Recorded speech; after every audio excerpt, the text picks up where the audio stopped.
Hello, everybody, and welcome to The Rest is Lean, your podcast where three friends, that's me, John D, that's these guys, Alan Lothian and Russell Hello. Watkins, who laughingly call ourselves lean professionals, ramble for your pleasure and our entertainment on all topics around lean, continuous improvement, leadership, OPEX, you name it, the related topics.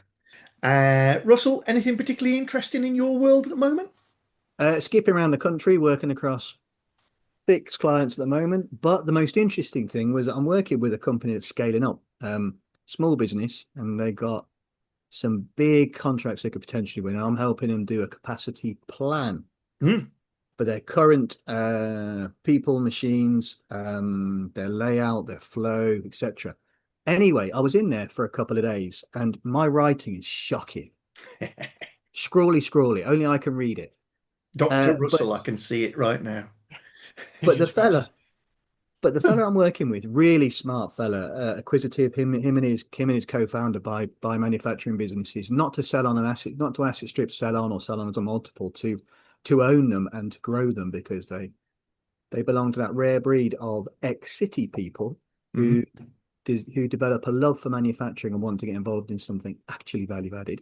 Anyway, he said, "Can I take a photo of your book that I write in this Mm. here book?" Um, Yep. and he took a photo of 4 pages of scrolls and said, because I want to show it to my co-founder. And he also put it through AI. And he said to AI, he didn't tell me at the time. He said to AI, my lean sensei have made these notes. What is he focused on? Yeah. Right. Okay. And it did a good job. Firstly, it agreed my writing, which is a bit of a worry. And secondly, it got about 60% of the way towards what I was focused on because he wants the answer. And I'm not going to give him the answer yet. And I'm going to make him work for the Yeah. Yeah. answer. Yeah. Yeah. So I guess Classic Russell, everybody. So, if you hire him, you have to work for your answers. well, because that way capability lies, and you haven't got to Mhm. call me again. Yeah. So Totally with you. so the most interesting thing happened to me is that I appear to have been hooked up to AI briefly. Ooh. Yes, Fair enough. AI is a All good very stuff. interesting topic that I don't understand enough about, but I do understand enough about it that one of my clients has had to have a discussion Yeah. about how AI is used within Mhm. the business. On the grounds, you've got to remember any question you ask it is remembered by AI. AI remembers what you've asked. And by asking it questions, it can piece things together and learn things. So you might ask, which bits of this aircraft am I allowed to speak about? And by the time three people have asked similar questions, because they're worried about what they can speak about, it's learned a lot about that aircraft. There's Yeah. all sorts of weird and wonderful stuff that AI can do for you, but it's got some serious risks. It can't be Yeah. it can't be trusted either. And I guess you have to look at what is it training itself on in terms of its brute force and its computation Yeah. and its large language models. And it's training itself on all of the bobbins that all of us have been talking and getting wrong for the last X amount of years on Yeah. over the ether. And there's that thing about phantom returns. It returns information it believes should be out there. Mhm. Right, I was having this discussion with a friend just the other day. He'll recognise this if he's listening now.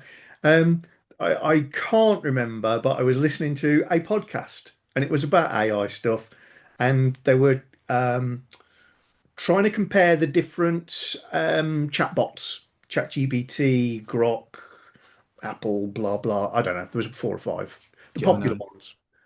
The question was which is best, which is very hard to answer. And so they'd invented some questions to ask that would challenge how it came up with answers. Oh, Because they're not clinical. You know, what's the weather like today is clinical.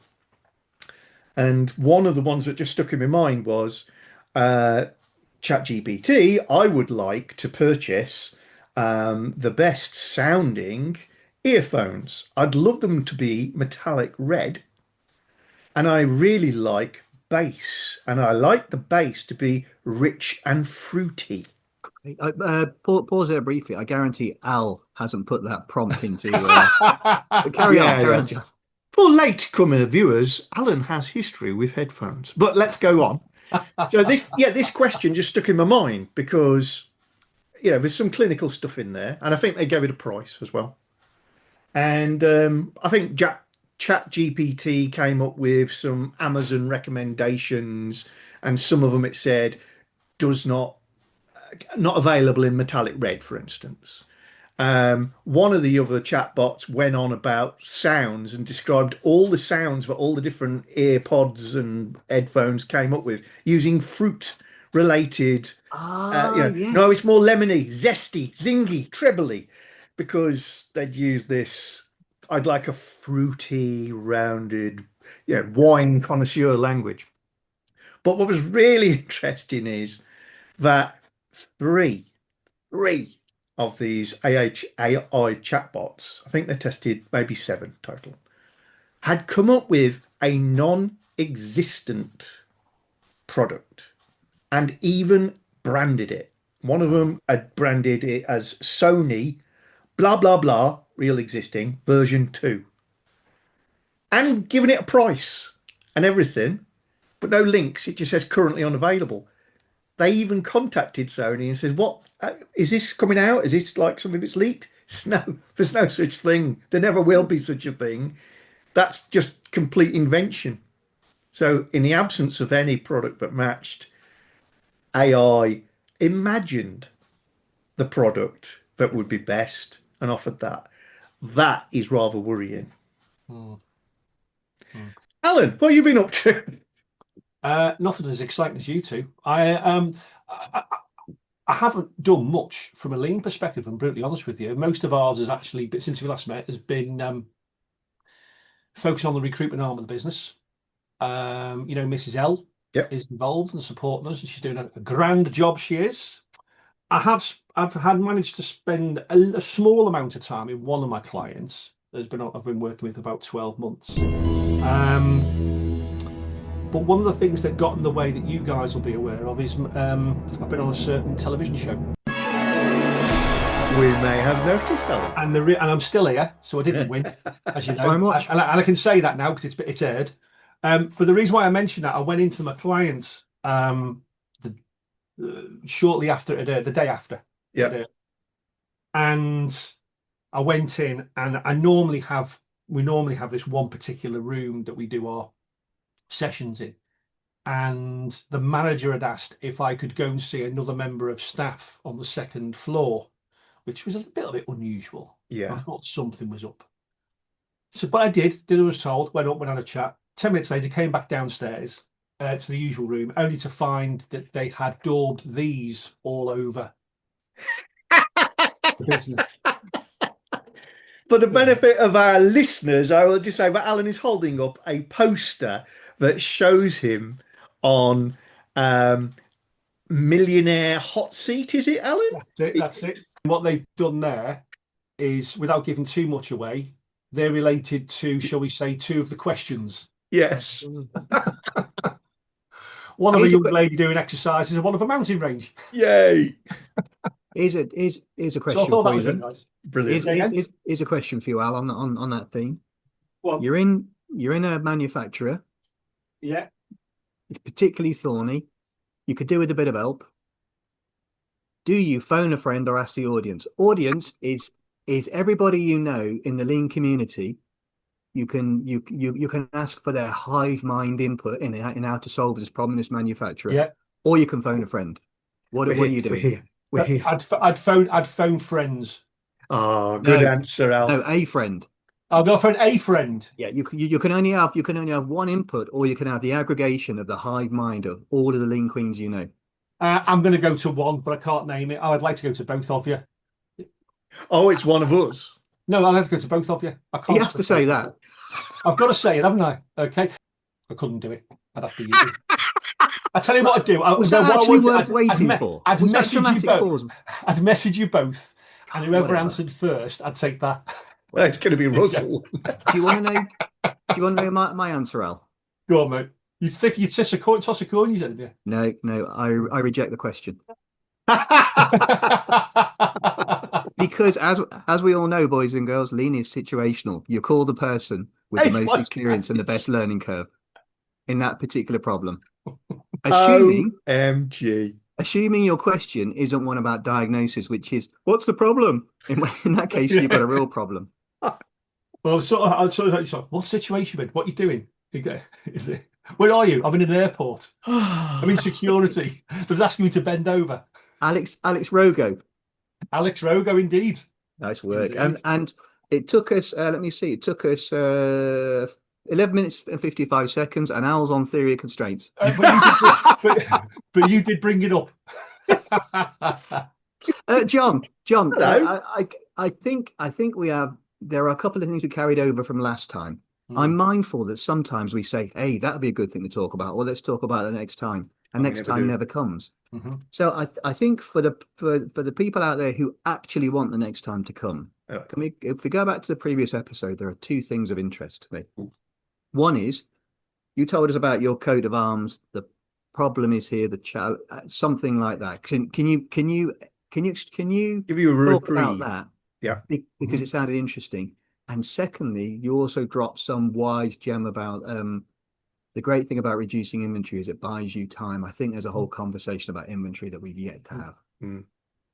Right. So, yeah, my coat of arms, which is a little obscure, has got to be said. You know, my castle is not open to the public, so a lot of people won't know the D history or anything like that.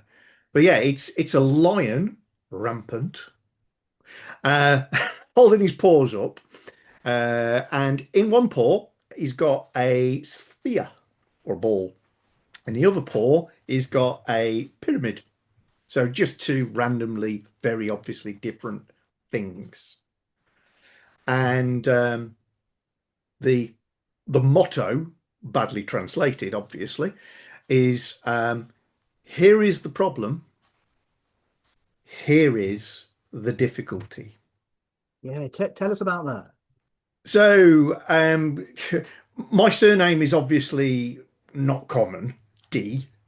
There's not many D's. You can trace it all the way back, and if you Google my name, John D, you end up learning about alchemy Oh, and really? spies, because John D was the alchemist to Queen Elizabeth I, the Ah, last alchemist. so you're the latest in a long line of charlatans. Yes, slash scientists or pseudoscientists.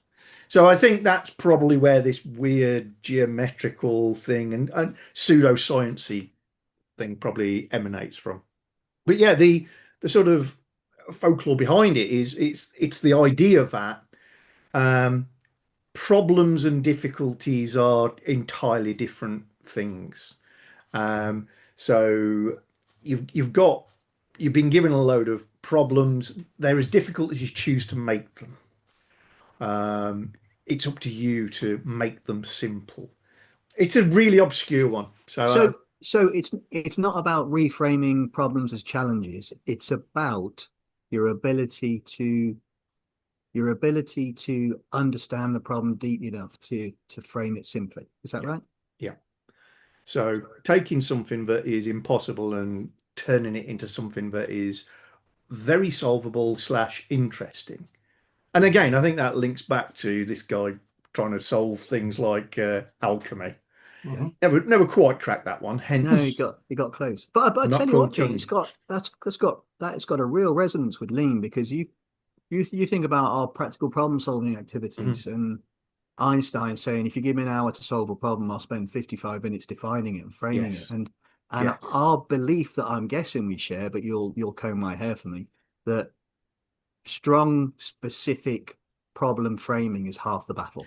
Absolutely. definition of the problem is problem solving for me. Tell me what the problem is in excruciating detail, and chances are you've just told me what caused it and how we should solve it. Yeah, I So got. I'm upset is not defining your problem.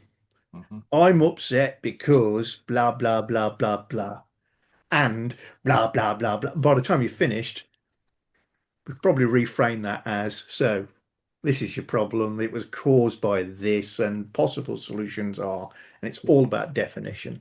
Yeah.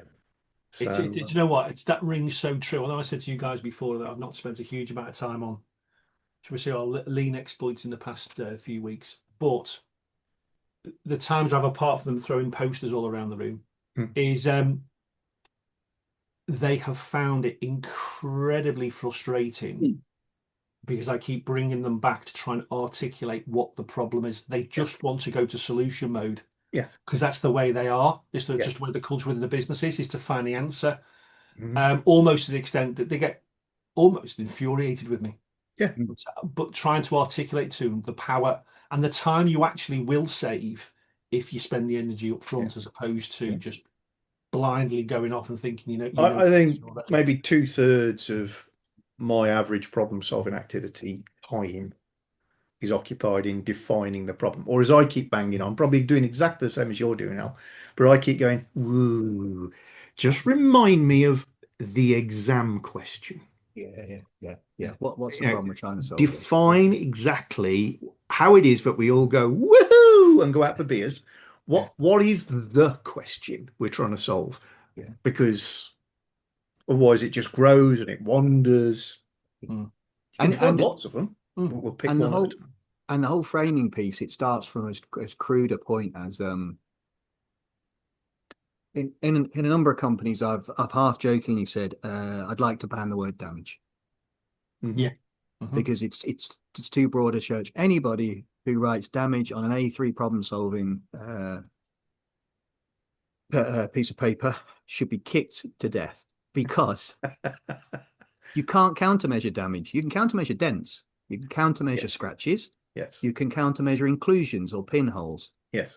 but please don't put damage because you end up with something you can't solve. Having said that, I've had a recent issue last 6 months of that I'd like to share with you two that you might be able to help me with actually.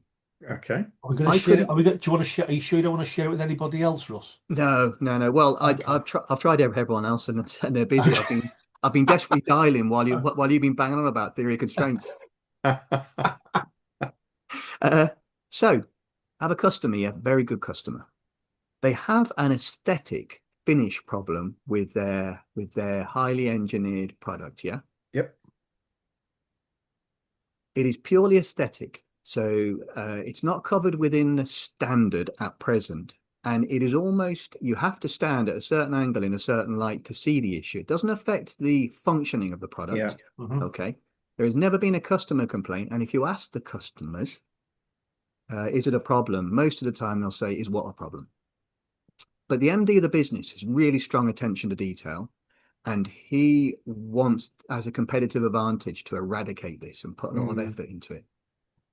It is not, we cannot even agree if it is a natural part of the process, giving a very slight finish issue that nobody sees as a problem except for the MD and a couple of other people. Mhm. So we can't even agree that it's a problem yet. How do you problem solve that? yeah. It's all in definition again, definitely. And I think anything that's got an aesthetic angle is always difficult to tie down. You know, shades, colors, textures, smells, all that sort of stuff is on the fringes of clinical, rights and wrongs. So I would be taking the individual who's raising it as a problem and wanting to ask them some very specific questions to allow everybody else to get on board, whether they agree that it's a real big problem or not, that's separate. Mm. Mhm. But they perceive the problem. So what you need them to do is, um, can you tell us how it is that you see, and I'm using that, I might replace it with hear, Yeah, smell, smell. Yeah. touch, feel. How is it that you see this problem? So, you literally describe the circumstances under which you see it. Right. Oh, so Um, when do you think this presents itself as a problem? yes. So you walk into the room and see the thing. Do you see it straight away? Oh no, no, no, no. Only when I huff on it. or only when I get down at an angle of 15 degrees, or when the sun is setting. Well, I don't know. It doesn't matter. But they've got to be able to describe the circumstances under which they perceive it. Yeah, okay. And that gives us a clue.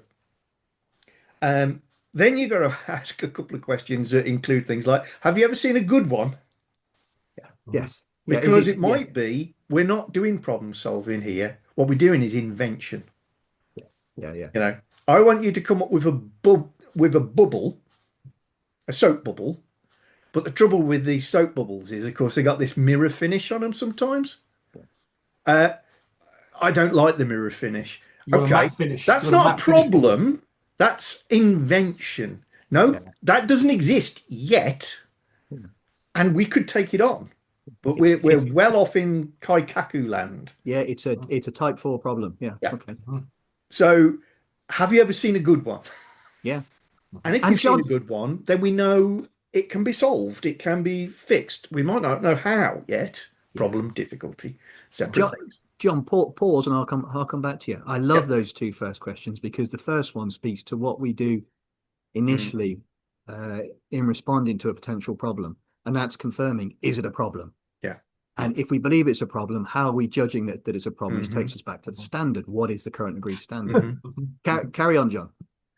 And then my third angle would be, for the mere mortals in the room, I might phrase it differently, but for the mere mortals in the room, how could you get them to work out which of these two products, which aren't really in front of you, but you've seen a good one and you've seen all the others that you're not happy with, how could you get them to pick up the one and go, this is the one you've got a problem with, isn't it?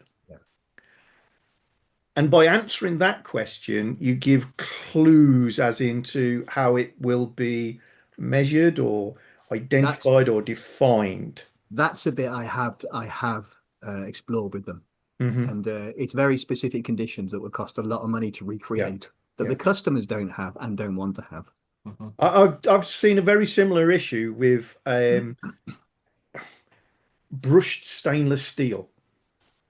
I won't name the product, but brushed stainless steel. So, it's not shiny like a mirror. It's got scratches on. They're very fine, but they're all in the same direction. And a client, they said, oh, no, that's not what we wanted. But you actually defined brushed stainless steel. Yeah, I know, but I wanted it to be smooth. That's not what I wanted. And then we went into a whole series of questions like that. But it came down to physical sample.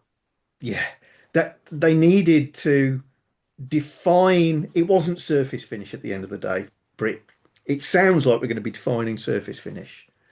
The surface of the brushed stainless steel is actually very, very smooth, but it's kind of the distance between the scratches. It was too coarse, too grainy. It's not what I wanted. And there were, whole discussions about, there's a chip fat fryer in our village. They got a nice stainless steel range. That's what I mean. And they were talking about engine turning, the spinny shapes. But I want them in a straight line. It's just interesting. It's getting that out. Somehow is the challenge with particularly aesthetic things. Very difficult. Very. Thanks, John. That's good input. Al, have you got anything to add to that, or a different angle?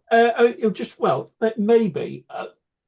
I was going to say one thing you mentioned before, John. You mentioned the word invention. So going back to your earlier point, obviously, when you're not if you don't know that the answer exists, it's not necessary. Well, it's a problem, but you don't know what the answer is. Do you not necessarily? Is that what drives innovation? Yeah, because I think it's the drive, and I get coming back to the point in terms of the MD. Was it the MD, Russ? Yeah. So the MD, presume it's his business. Yeah, and he's a very skilled man with a very sharp eye who has perceived a problem that nobody else perceives. Exactly, is perceives, right? So no, for me, No, that the customer generally doesn't perceive. Doesn't perceive exactly. So they're still so they're still buying the product from them. They've got no Yeah. problems. Yeah. Okay. So that particular MD, we need more of them in the world because we cannot improve and innovate if we haven't got those people that want to strive for that current unknown. So I agree in that respect, right? For that, If solving that problem gives you a competitive advantage, if it gives you a competitive if advantage, it's exactly. if it's just an engineering solution that suits you but doesn't give you, but your customer won't buy anymore, what's the point? And that's what I was going to come to. Sorry, Al. Yeah, no, it's okay. It's fine. No, I was going to say, in terms of that, so, but I'd be saying to him, the amount of effort and energy, and I don't know if this is linked to the original statement that John made about problem and difficulty, is obviously, is this something that it's obviously important to him or her? Okay. Um, but from a business perspective, it doesn't grow in terms of sales and Mm. profitability for it. But Mm. for him, it's his business, and he wants to make it better. The challenge is having to balance the energy and the effort and maybe the cost he may put into that. Are there other things within the business that help the business to grow that he's missing because of the energy and effort he's putting into that? Fires that are burning brighter. It's a good Yeah. question, Al, and Okay. it's really interesting, and it speaks to the fact that in this lean stuff, all we're ever doing is defining a hypothesis and running experiments. Yeah. But the thing with this kind of experiment is that if you look at your PDCA style thing, you don't know whether they'll buy any more. You can ask for the voice of the customer, but if they don't perceive it's a problem, how do you judge whether this innovation is worth going after when you won't know until you know? Some of these things, I mean, let's use an imaginary scenario so we go away from your specific one. Mhm. So you got mobile phones. Ooh, I didn't want it to turn on. Mhm. And they've got a glass cover. You can see mine is messed up because I'm holding it in the light there, right? Mhm. So I've got a screen protector on it. Mhm. And obviously that's not good. That's Mm. that's definite, that's obvious. But also there's finger marks on it. Mhm. And there's probably also scratches on it. But you can't see the scratches because the reflection of the window, because you can see that, and because you see all the finger marks, they're lost. Yeah. Mhm.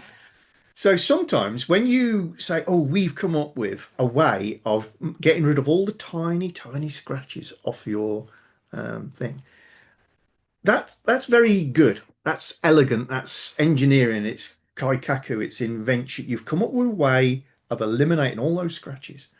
Your problem is nobody yet knows that they're there or is irritated by them Yeah. beyond one or two people who see differently, think differently, who are searching for a problem to solve almost. Yeah. Mhm. If it is something you've worked out how to stop that, and you have got to then, so do we spend the million for it's going to cost? Do we invest the time? Is you actually got to switch your attention not to engineering, manufacturing, lean, but to marketing. Mhm. How can you make it such that everybody is now super irritated by the scratches? Mhm. You've got to be able to show up all the products that don't have this innovation or convince people of some underlying benefit in not having this Mhm. particular thing. And some companies are very, very good at Mhm. doing that. They invent problems that realistically don't exist. There's not a problem there, but they can Mhm. Agitate the problem. Oh, agitate the Exactly. perceived until problem. all of you start going, I'm really upset. Yeah. My screen protector has tiny scratches on it. Oh, I've been living with that all this time. I'm going to get a new one. How do you do that? And that's realistically down to marketing. Mhm. So it's back to that's where what your example there, John. I would say that's where lean then kicks in because what you're doing is you're creating perceived additional value. That's Yeah, where we yeah. can then You could support call it. it value engineering, Yeah. but If you, you've got to amplify that tiny piece of value yeah, It's exactly. before it's it, worth doing. So marketing would have to get involved before you spent the millions. Mhm. we'll have to wrap up in a minute, gents. But here's the thing on that. I agree, 100% agree. But if you're walking past voice of the customer, existing issues that they are articulating, Yeah. to do something sexy, Yeah. then there is a risk in that. However, as Henry Ford said, if I'd have asked people what they wanted, they'd have said a faster horse. Yeah. And I think it's a conversation. To go back to your earlier point, Ross, I think if I was in your shoes, it's having that adult conversation in terms of it's the cross between, is it a perceived problem that's going to give you current added value, or is he of an innovative mind, and actually he wants to put the energy into it because he believes, or she believes, that solving that perceived problem in their mind will create the next iteration of value, right? Yeah, value. And and the pure simple that no one knows that. I think for me, if I was in your shoes, it's giving him those options, but not to lose sight of the current realism. If you go ahead and solve the perceived problem without having those discussions about value and potential and everything else, then what you're doing is pseudo waste words, Correct. overproduction. Yeah. You are But going further than the customer wants, or over quality. don't do it at the expense of the business, because the income that the business, his or her business is currently bringing in, to enable them the time to research this. Yes. Don't lose sight, because if you lose sight of the current income stream, you'll have no money to continue the research into what you've got. Quite right, gents. Thank you. Great. So that we touched practical problem solved. We haven't touched inventory, so maybe we'll do that next. Let's definitely do that next time. So, gents, shall we wrap it up there for this week? Yes. Yeah, that's been a good one. Love it. I don't even know what we talked about. I've had a very nice time. I'm hoping that our viewers have had a very nice time and they might decide to come back and view some more. So it would do us all a great favour, folks, if you'd subscribe to our podcast, and you can get in touch with us and message us. Al, what's our email address? therestislean@gmail.com. And you can add comments below the YouTube videos. And yeah, if you give us something interesting, we'll probably turn it into a podcast. Righto, folks. See you again soon. Cheers, everyone. Take care. Stay safe.